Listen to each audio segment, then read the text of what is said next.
1987, DCI is in Madison at Camp Randall for the third year in this installment.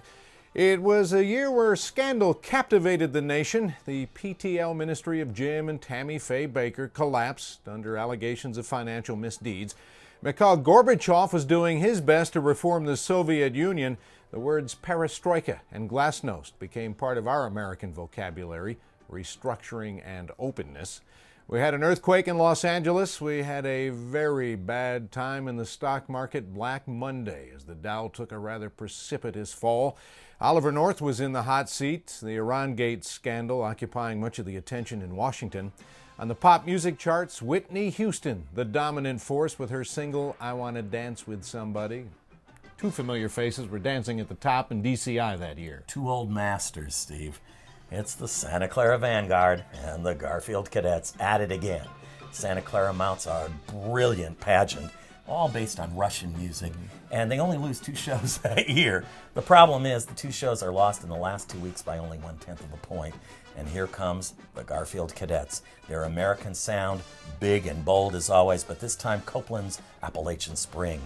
It's a real masterwork, and it comes to a big climax at the end as George Thingali undoes a company front, completely changes the order of the company front, and brings it back to the company front as the Simple Gifts theme haunts the audience and then disappears into nothing. The Cadets had really mastered that late season surge at that point. It's almost their trademark. When we talk about in this series trademarks, of course, the idea of a last season surge is almost a Garfield tradition.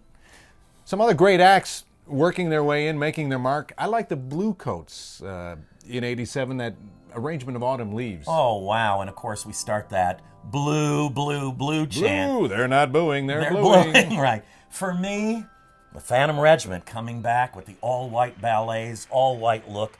They really remake themselves, although they use their old pal Tchaikovsky as a way to do it.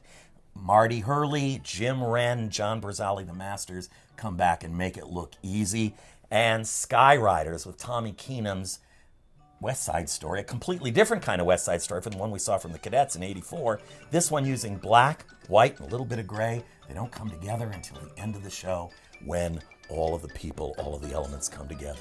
And the Velvet Knights doing their Magical Mystery Tour. 1987, an interesting year.